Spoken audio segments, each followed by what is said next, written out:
Assalamualaikum warahmatullahi wabarakatuh. Saya Tria Fatonah, NIRM 0307200104, mahasiswa Politeknik Pembangunan Pertanian Yogyakarta Magelang, jurusan Peternakan Program Studi Teknologi Pakan Ternak. Pada video ini saya akan mengulas materi sedikit mengenai manajemen sumber daya manusia yang disingkat dengan MSDM, mata kuliah Manajemen Usaha Pakan Ternak. Apa itu manajemen? Menurut Terry, manajemen merupakan kemampuan mengarahkan dan mencapai hasil yang diinginkan dengan menggunakan usaha-usaha manusia dan sumber daya lainnya. Apa itu SDM? SDM merupakan suatu potensi yang dimiliki setiap orang atau mewujudkan sesuatu sebagai makhluk sosial.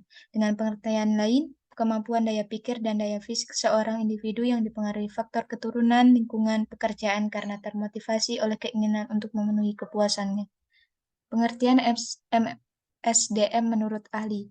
Menurut Ahmad Esruki, MSDM merupakan penerapan secara tepat dan efektif dalam proses akuisis, pendayagunaan, pengembangan, dan pemeliharaan personil yang dimiliki sebuah organisasi secara efektif untuk mencapai pendayagunaan sumber daya manusia yang optimal oleh organisasi untuk mencapai tujuannya.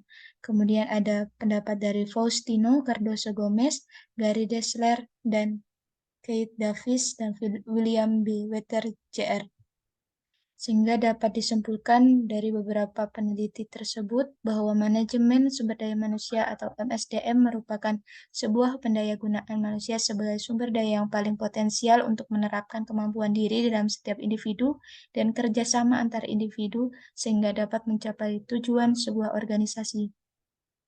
Fungsi manajemen disingkat dengan POAC. P. Planning atau perencanaan, menentukan tujuan dan cara mencapainya. O. Organizing, pengorganisasian, proses menata dan mengelompokkan sumber daya sesuai tugas dan tanggung jawab. A. Actuating, pelaksanakan, merupakan tindakan pemimpin untuk membimbing dan mengarahkan seluruh bagian. C. Controlling, atau pengendalian, proses memonitor dan mengevaluasi kinerja organisasi. Prinsip-prinsip manajemen terdiri dari pembagian kerja, otoritas atau wewenang, disiplin, kesatuan perintah, dan kesatuan arah. Tujuan manajemen terdiri dari peningkatan efisiensi, peningkatan efektivitas, peningkatan produktivitas, rendahnya tingkat perpindahan karyawan, dan rendahnya tingkat absensi. MSDM pada pabrik pakan ternak.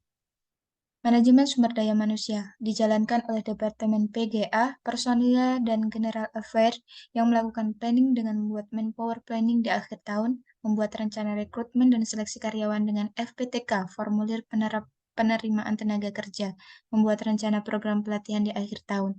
Organizing dengan cara pembagian tugas di Departemen PGA menjadi bagian personalia yang terdiri dari administrasi personalia, rekrutmen, dan pelatihan. General Affairs terdiri dari kebersihan pabrik, kebersihan kantor, kendaraan, dinas, admin, dan payroll, melakukan perekrutan dari internal maupun eksternal, serta melakukan seleksi dengan wawancara, tes kesehatan, membagi beban kerja berdasarkan struktur organisasi yang ada dalam job description. Actuating dilakukan dengan menjalankan nilai norma perusahaan seperti 5S. Controlling dilakukan dengan penilaian kerja 3 kali dalam setahun untuk menaikkan gaji, melakukan pemeliharaan tenaga kerja dengan mengikutkan karyawan ke dalam jam sostek dan adanya SK direksi tentang fasilitas kesehatan, serta melakukan pemecatan ke pegawai yang melanggar aturan atau punishment. Manajemen keuangan atau akuntansi dilakukan oleh Departemen Finance atau Accounting yang melakukan planning dengan melakukan peramalan tiap bulan. Penganggaran dilakukan setelah mengetahui kebutuhan finansial dan dari setiap departemen. Organisasi dilakukan dengan membagi tugas finance atau accounting menjadi bagian accounting yang terdiri dari accounting receivable, inventory control, dan lain-lain, dan bagian finance atau kasir yang bertugas mengajukan permintaan dana ke pusat, menagih hutang, dan membayar hutang yang jatuh tempo. Actuating dilakukan dengan melakukan koordinasi setiap hari dengan para staf untuk memberi informasi terkait dengan keuangan. Controlling dilakukan setiap hari oleh internal departemen, kepala departemen, dan kepala divisi. Manajemen sistem informasi dilakukan oleh staf IT, yang tidak melakukan planning karena perencanaan tentang software yang akan dipakai semua berasal dari pusat. Organizing dilakukan dengan cara membagi IT yang menangani hardware dan software di bawah Departemen F dan A. Activating dilakukan dengan mengharuskan semua pihak berkepentingan untuk menggunakan sistem informasi yang ada di perusahaan sesuai prosedur yang sudah ditetapkan dan adanya edukasi tentang program baru. Controlling dilakukan dengan membuat ruangan khusus sistem informasi. Manajemen produksi dilakukan oleh Departemen Plan, Quality Control QC, dan Procurement. Planning produksi dilakukan dengan melihat forecast tahunan dari sales mengenai jumlah dan jenis produk yang akan dijual. Organizing dilakukan dengan adanya pembagian tugas pada Departemen Plan menjadi Subdepartemen PPIC, Produksi, Warehouse, Gudang, Teknik, Departemen Procurement yang bertugas dengan pengadaan barang. Evaluating dilakukan dengan pemberian tekanan serta motivasi terhadap tenaga produksi tanpa bersifat terlalu memaksa, kemudian meningkatkan targetnya, pengembangan budaya agar setiap karyawan selalu melakukan improvement dari waktu ke waktu sesuai sasaran mutu ISO 9001-2008 serta penerapan K3 agar tercipta lingkungan kerja yang baik, aman, dan nyaman untuk mencegah terjadinya kecelakaan kerja. Controlling dilakukan dengan mengukur produktivitas para tenaga produksi dengan Menton atau HOR, dan setiap bulan ada laporan khusus ke Departemen Productivity and Efficiency. Pengawasan dilakukan pada saat bahan pakan masuk sampai pakan jadi keluar.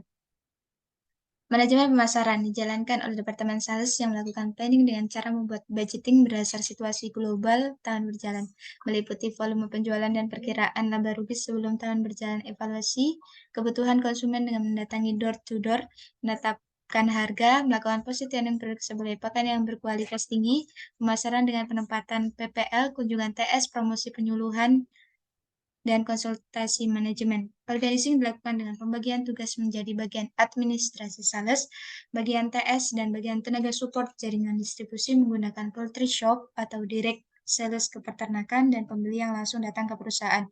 Activating dilakukan dengan melakukan rapat dengan supervisor setiap hari, adanya target dan action plan, serta realisasi pekerjaan yang dijadikan indikator penilaian untuk reward. Controlling dilakukan dengan pengukuran tenaga kerja sales dilihat dari berapa lama prospek yang didapat, serta volume omset yang diperoleh, dan TOP, Term of Payment. Sekian dari saya, terima kasih. Kurang dan lebihnya saya mohon maaf. Wassalamualaikum warahmatullahi wabarakatuh.